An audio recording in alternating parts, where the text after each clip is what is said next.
Kerala is home to 35 tribes. One such tribe is the Paniyas. They constitute almost 45% of the tribes in Wayanad district. Estimatedly, 95,000 people living in the hills speak the Paniya language. It is a dialect of Malayalam which belongs to the Dravidian family.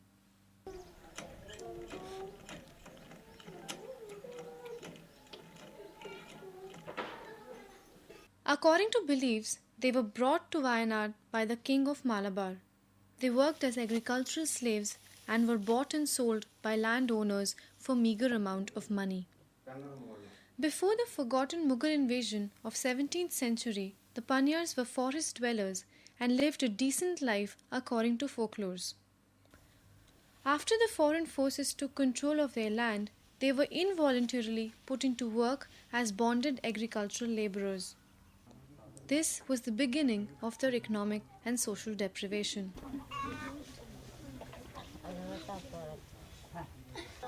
After the abolishment of the slave-holding system, the Paniyas settled in different areas as allotted by the government.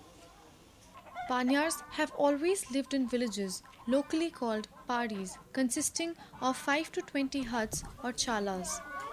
The tribe has a reputation for their boldness and recklessness. They were hired by wealthy landowners as coffee thieves. During night, they stripped bushes and delivered coffee beans to the landlords. Unlike the other tribes, like Adia and Kotanaika, Paniyas are the most economically backward tribe. It is hard to reach out to them due to their habit of cultural seclusion.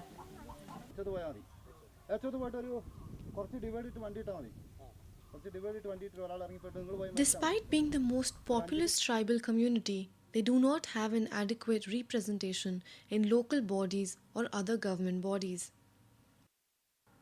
Paniyas, being the most vulnerable tribe society in Wayanad, naturally remains excluded from all developmental aspects, especially the fundamental one, education and sanitation. പക്ഷേ ഈ പണിയ വിഭാഗക്കാരാണ് ഏറ്റവും താഴെയുള്ളവർ. അവർക്ക് കുറച്ച് അറിവ് കുറവുള്ളതാണ്. അവരുടെ മാതാപിതാക്കൾക്ക് തന്നെ അറിവില്ല. അതിൻ്റെ ഒരു പ്രശ്നമുണ്ട്. കാരണം നമ്മൾ കുട്ടികളെ വിളിക്കാനായിട്ട് അല്ലെങ്കിൽ കുട്ടികൾ സ്കൂളിൽ പോയാൽ നമ്മൾ പോയി ചെന്ന് കഴിയുമ്പോൾ അവരുടെ രക്ഷിതാക്കൾ തന്നെ നമ്മളോട് അത്ര ഇത് കാണിക്കുന്നില്ല. അതായത് അവരെ വിടാനായിട്ടൊരു താല്പര്യം കാണിക്കുന്നില്ല. അപ്പോൾ ഞങ്ങളിങ്ങനെ പറയുന്നുണ്ട്, ഞങ്ങളൊക്കെ പഠിച്ചു വന്നത് ഇതേപോലെ തന്നെ മടിയൊക്കെ ആയിട്ടാണ്. കുട്ടികൾക്കൊക്കെ മടിയുണ്ടാവും, അതെല്ലാം കുട്ടികൾക്ക് അങ്ങനെ തന്നെയാണ് എന്നൊക്കെ ഞങ്ങൾ പറഞ്ഞാലും ഈ രക്ഷിതാക്കൾ പറയുന്നത് അവർ പോകണ്ടേ, പിന്നെ ഞങ്ങൾ എന്ത് ചെയ്യാനാണെന്ന് ചോദിക്കുന്നത്. അങ്ങനെ അറിവില്ലാത്തൊരു പ്രശ്നം രക്ഷിതാക്കളുടെ ഇടയിലുണ്ട്. അതാണ് ഈ കുട്ടികൾ കൂടുതലും സ്കൂളിലെത്താത്തത്. എന്നാലും പരമാവധി ഇപ്പോൾ ആദ്യത്തെ കഴിഞ്ഞൊക്കെ ആദ്യം ഉണ്ടായിരുന്നതിനെ കഴിഞ്ഞൊക്കെ വ്യത്യാസമുണ്ട്. ഇപ്പോൾ 8.7% Paniyas are literate, greater composition being of men. 10% having completed their graduation and 3 to 4% their post-graduation. To know the ground reality, we visited a lower primary school in Wayanad, Kotatara.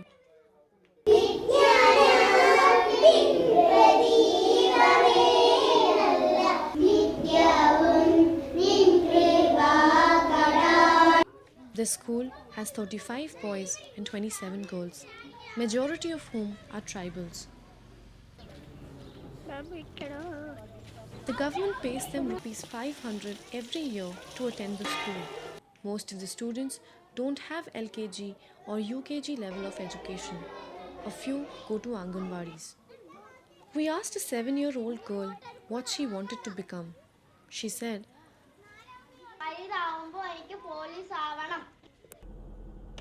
to know what happens between lower primary and high school, we went to Basti Kannu, a Paniya village under Kottithara Panchayat. We asked a 17-year-old what she wanted to become. She shrugged and said, എനിക്ക് സ്കൂളിൽ പോകാൻ വയ്യ. Our major concern here is retention of students. We are able to enroll the total students, but retention is the major issue here, especially because being the cropping season at present, these children are opting to stay at home or engage in such silly occupations, money earning duties like this. More than that, after ensuring their attendance, we have to make sure that these children are attended to by the teachers. That is another major issue. Being backward academically, these students have all the opportunity to go out of school because they won't get apt recognition from the teachers as well, because they have a lot of problems like inferiority complex, learning backwardness, learning gap, because they are missing the classes. Then another major problem is language. The language spoken inside the class is different from what they are speaking at home. Wayanad has the highest dropout rate of 4.8% among the tribes. The dropout rate of Paniyas is far more ugly. According to Sarva Shiksha Kerala, 1,170 Paniya students have constantly been absent from schools since July 2018. The high dropout rate and low enrollment has been attributed by ST promoters partially to their migratory nature. Other reasons like illiteracy among parents, consumption of alcohol, loose family relations, informal and early marriage and divorce also affect the education in the tribe. To know more, we headed to Government High School in Vaithiri, Kotatara. The school has majority of Paniya tribe students studying. ഒരാഴ്ചയിൽ അവധി ദിവസം വന്നാൽ തൊട്ടടുത്ത ദിവസം പിന്നെ ഇവർ വരില്ല. അതാണ് ഇവരിപ്പോൾ സാറ്റർഡേ സൺഡേ ഹോളിഡേ ആണെങ്കിൽ പിന്നെ അവർ മൺഡേ ഒരിക്കലും വരില്ല. ഇവരുടെ പെർസെൻറ്റേജ് വളരെ കുറവാണ്. നമ്മളിവരെ എബവ് ഇൻ ബിറ്റ്വീൻ 60 and 70, ബാക്കിയുള്ളവരൊക്കെ 90 എബവ് നിൽക്കുമ്പോൾ അടുപ്പമുണ്ട്. പിന്നെ ഇവരുടെ കോളനിയിൽ ഭയങ്കര ഫ്രീഡമാണ്.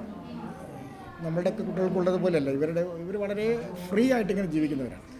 കമ്മ്യൂണിറ്റിയിൽ അങ്ങനെ ഫ്രീ ആണ്.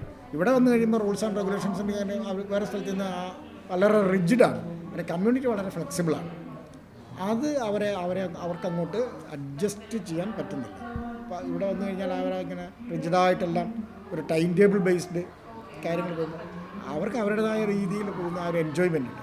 അപ്പോൾ അതുകൊണ്ട് അവർ ആ കമ്മ്യൂണിറ്റിയിലായിരിക്കാൻ കൂടുതൽ ഇഷ്ടപ്പെടും. The official figure of dropout do not reveal the reality due to underreporting. There are instances where the students are retained on record despite being dropouts. This is due to the threat to the job of teachers and staff. If the numbers of students lower down, the employment prospect of the teachers might be at risk. വിളിച്ചായിരുന്നു മിന്നാന്ന് വെള്ളിയാഴ്ച വന്നായിരുന്നു പോലീസുകാരൊക്കെ. എന്താ പഠിക്കാൻ പോകാത്ത എന്നൊക്കെ പറഞ്ഞിട്ട് കുറേ ചീത്ത പറഞ്ഞ്. ഞാൻ പറഞ്ഞ് ഇങ്ങനെ ബുദ്ധിമുട്ടാണ്, ഓൾക്ക് വരാൻ പറ്റുകയാണെങ്കിൽ നിങ്ങൾ കൊണ്ടുപോയി പഠിച്ചോളി, എന്നെ കൊണ്ടുപോയി കുഴപ്പമില്ല, ഞാൻ പറയുന്നുണ്ട് എല്ലാ കാര്യവും. ഈ കൊല്ലം കൂടി പഠിച്ചു കഴിഞ്ഞാൽ മക്കൾക്ക് തന്നെ അതിൻ്റെ ഗുണം എന്നൊക്കെ ഞാൻ പറയുന്നുണ്ട്. മക്കൾ പോകണ്ട. On lines of education comes another basic need, sanitation. The Paniya community leads their own way of life. The programs initiated by the government do not reap their full benefits because of the tribe's reluctance to adapt them. Sanitation നമ്മൾ ODF അറിയാലോ. ODF എന്ന് പറഞ്ഞിട്ടുണ്ടെങ്കിൽ എല്ലാവർക്കും വെളിയിൽ അങ്ങനെ പോകുന്ന ആളുകൾ ഉണ്ടാകാൻ പാടില്ല. എല്ലാ വീട്ടിലും സാനിറ്റേഷൻ ഉണ്ടാവണം. ആ രീതിയിൽ നമ്മുടെ പഞ്ചായത്തിൽ ഏകദേശം എല്ലാ വീടുകളിലും നമ്മൾ ട്രൈബലാണെങ്കിലും ജനറൽ ആരാണെങ്കിലും പിന്നെ സാനിറ്റേഷൻ ഇല്ലാത്ത സ്ഥലങ്ങളിലൊക്കെ നമ്മൾ കൊടുത്തിട്ടുണ്ട്. 100% നമ്മൾ കൊടുത്തിട്ടുണ്ട്. പിന്നെ ഈ ഏറ്റവും താഴ്ന്ന ഇതിലുള്ള പണിയ വിഭാഗക്കാരെന്ന് വെച്ചാൽ അവരുടെ ഒരു ശീലമുണ്ട്. ആ ശീലത്തിൻ്റെ ഒരു പ്രശ്നമുണ്ട്. പിന്നെ നമുക്ക് ബാത്റൂം ഇല്ലാത്തവർ ഇല്ല, ശരിക്കും പറഞ്ഞാൽ സത്യത്തിലില്ല. Volunteer groups like Harita Karma Sena have been formed to regulate garbage disposal. Other government initiatives like guaranteed employment works towards the cleanliness of these villages by building compost posts in each home for proper disposal. This also generates seasonal jobs which benefit the diaspora as a whole. Board എഴുതി വെച്ചിട്ടുണ്ട്. പിന്നെ നമ്മൾ ഗ്രാമസഭകൾ വരുമ്പോൾ അവർക്ക് ബോധവൽക്കരണ ക്ലാസ്സുകൾ വെക്കുക, പിന്നെ ക്ലാസ്സുകൾ വെക്കുന്നുണ്ട്. പിന്നെ നമ്മൾ കണ്ടിട്ടുണ്ടെങ്കിൽ അതൊക്കെ നമ്മുടെ ആരോഗ്യ വകുപ്പ് സർവേ നടത്തുന്നുണ്ട്, അതൊക്കെ ചെയ്യുന്നുണ്ട്. പക്ഷെ എന്നാലും നമ്മളെ കാണാണ്ടൊക്കെ ഇവർ ചെയ്യുന്നതാണ്, അല്ലാണ്ടൊന്നുമില്ല. Under these awareness programs, a sanitation committee has been set up in all 13 wards to educate the people regarding the cleanliness measures during the monsoon or similar cases. For female students in secondary schools, teachers carry an awareness drive about menstrual hygiene and usage and proper disposal of sanitary napkins. However, these initiatives haven't solved the problem entirely. Paniyas are still reluctant to use toilets and sanitary pads. They are tangled in their own orthodox taboos.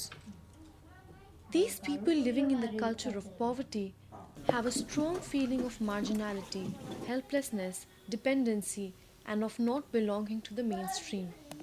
They are virtually aliens in their own country, convinced that the existing institutions do not serve their interests and needs.